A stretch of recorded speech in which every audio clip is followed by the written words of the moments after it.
Okay, so I just kind of wanted to do a part 2 to the video I made yesterday. This is all sort of one-take stuff, so I got to the end of 20 minutes, and I didn't really get to go over any of the drum processing and anything like that.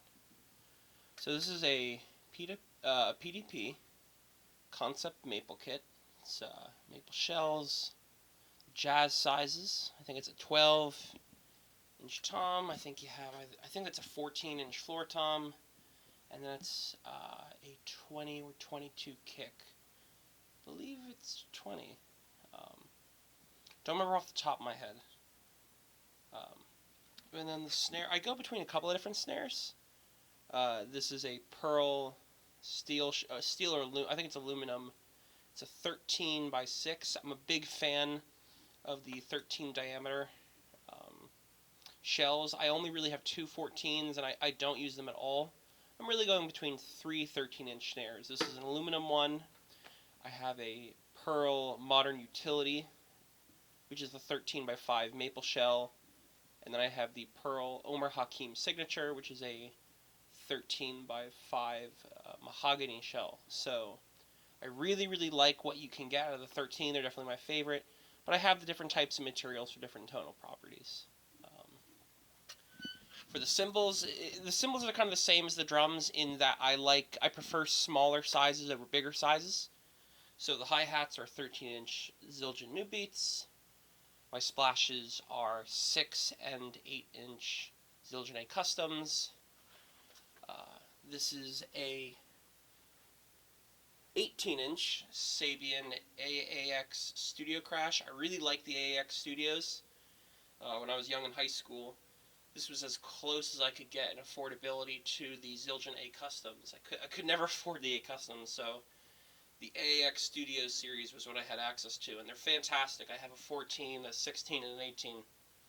Then next to that is a Zildjian K. It's the Sweet Crash K. It's a 19-inch. I really like that as somewhat of a mix between the Crash and the Ride. It's like a Crash Ride 19. Very sweet, good for more acoustic-minded music, but it's just a great cymbal overall. And then the Ride is a Zildjian A Custom 21-inch Sweet Ride. Great cymbal. So I really love this setup. I have another drum kit, a Pearl Form kit. That's the one that if I go gig somewhere, I'll take that one out with me. But this just stays set up the way it is all the time. In terms of mics, I just have a SM57 on the hi-hat because I don't have another small diaphragm condenser. Both the toms have just some natty, what does that say? DM70s. These are what my college professor affectionately referred to as Fisher-Price Your First Tom mics. The statement there is that just because it clips on and it's marketed for toms doesn't mean you can't use other mics. RE20 sound really great. Sennheiser 421 sound really great. But these are cheap, and they just get it done, so that's fine. The microphone on my snare is a oldie but goodie. I absolutely love this one, but it's beat up and disheveled, and there's no longer a metal grill cloth, so a hair-tied foam grill will have to do for this Audio-Technica ATM63HE. Really, really can't say enough nice things about these. They're great on guitars, they're great on snares. They're actually, the other two that I have that are in better condition were purchased on Reverb as overhead mics from the band Ugly Kid Joe. So I love these things, man. They're great. And let's see, the overhead, AKG P170, small diaphragm. Although this is a recent switch, I was really into the sort of John Bonham mono overhead kind of thing. So I was experimenting with a AKG P420, which is a large diaphragm condenser. That was really fun, and I think I might want to go back to that in the future, the single large diaphragm condenser, but I think I would like to try that again with a Shure KSM32. And then for the bass drum, this is a inside kick, outside kick kind of configuration. You have an Audix D6 inside the bass drum. It's a really great mic, but it's a really colored mic. You can really kind of only use it on bass drums and clean guitar cabinets if you're miking like a 115 or either a really big speaker or a really small speaker. They're interesting on clean jazz guitar. And then this one is I forget the exact model number, but it's a Crown Boundary mic. These would be used either in the theater world for mics at the end of the stage for like tap dancers or things like that, or you could put these on tables and use them in like a conference kind of setting. But they sound really great to just kind of mic the natural sound of whatever you put in front of them. They're great. So I really enjoy that. I do a similar thing with the Boundary mics as a left-right stereo pair. And I'll go over that actually. If you look right above the bongo, and then right here on the wall, this one's actually kind of falling off. Those are Audio-Technica Boundary mics. I just have those to make the stereo field a little more pronounced with the kit. And let's go over processing. So I'm not gonna walk over there, but as I mentioned yesterday in my other video, the ART MPA-2, I have one of the channels serving as my overhead preamp. It's very nice. And then for the snare and bass drum, I have them going directly into that bottom DX1046 unit. I really like the sound. I have channels available on the Art Tube Octopre, like the 8-channel preamp, but I just like how they sound just going right into that compressor and then coming out. So I get to squish them a little bit and then record wet, which might be a little bit of sacrilege. You might want that that clean uncompressed sound, but it is what it is, man. I like it. You have to set it right, and in this kind of environment, that's okay. The drum kit isn't moving. I'm the one playing it, so you can't tell me that there's a wrong answer. If I'm the same player in the same kit, I'm playing the same way, and it's not moving. It's this would be different in a more dynamic environment, but for here, it's fantastic. The toms are both going into another. I'll focus here. Hold on. Sorry about that. I have yet another DBX 1046 compressor. These are great. Each tom gets its own little bit of squish, just for sort of, just for dynamic control. I'm not doing anything crazy. It's really just kind of 3 decibels range worth of compression, so it still feels very organic. And then the hi-hat, the room stereo mics, the toms, these all get summed into this Ashley MM106 line mixer. It's 6 inputs summed to 1 output. And this thing sounds really great. These are one of those units where it's not supposed to have tone. It's supposed to, units like these are utilitarian, but the fact of the matter is it does sound good. And this is a really convenient recording tool for just getting a bunch of what I consider the extras. And just kind of summing them into one channel for the sake of getting demos and easy, jam recordings. So this is a great unit. And then just up above, I have 2 Warm Audio TB12 preamps. These are in the style of, I believe, API 512 preamps. But these are great. I would love to own the Warm Audio 4-channel rack unit, but that'll have to wait for a tax return. But yeah, so all of those go into these units. These are my Zoom R16s. This is how I record. I do have, obviously, this Focusrite 18x12 8-channel interface. I do use this and record, but for these sort of big multi-people jam sessions and, bypassing using a computer, these things are awesome. I really love these.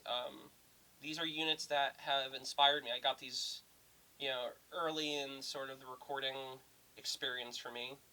And this was a powerful tool when I didn't know how to research things like DAWs and stuff, and I didn't have access to technology, like really expensive technology. You could ask for this and save for this over time. And these are great machines. Basically, you create a project file on an SD card. You can record 8 channels at a time, 16 channels total per project, because you have an A and a B side to these preamps. And they have a USB function on the side, so you can kind of operate them in a master-slave relationship. So what I do is I have very important inputs up here, like the various drum stems, a bass DI, keyboard DI, and a guitar for the Black Star over there, which has one mic in front of it. And then what I do is, this is, because this is the master unit and then the one below is the slave unit, if I hit record, these are in sync and they can work in tandem with each other. But the other thing I do, just as a security measure, just in case there's ever an error with that command in that process, I take a balanced output from the left and right, and I have it recording into 2 channels. You can actually see the red cable.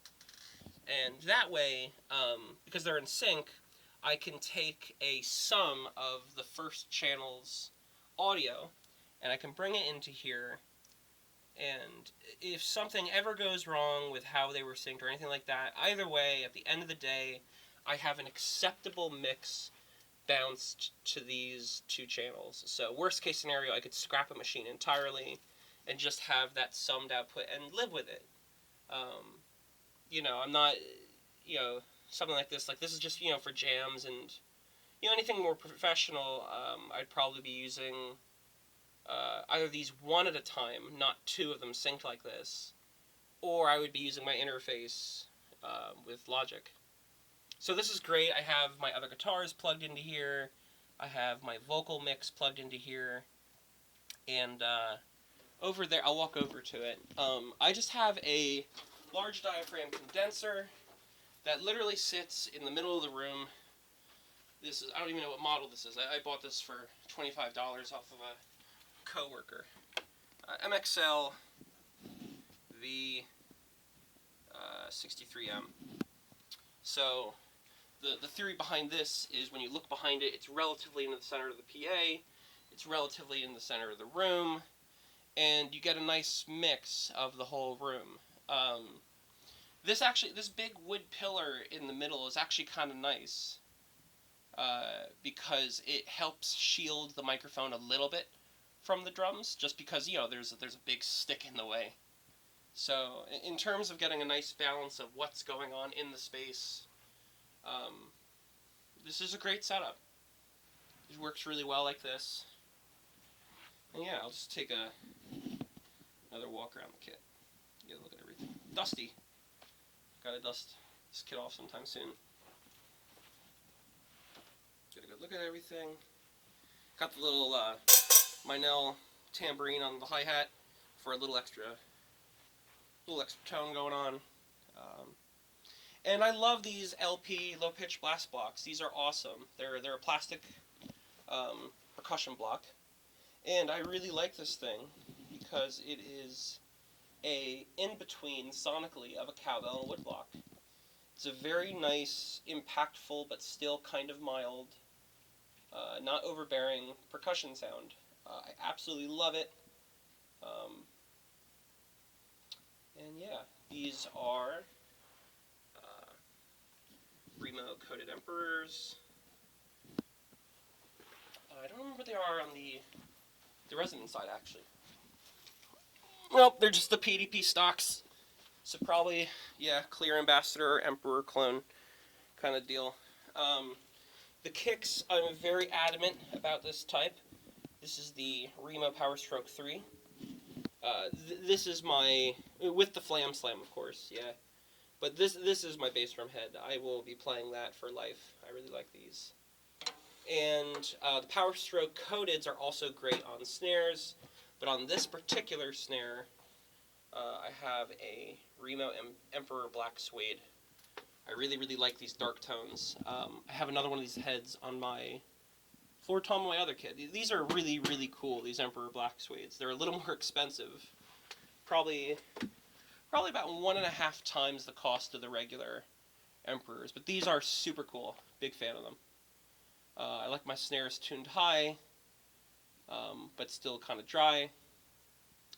And yeah, that is the drum kit and recording stuff.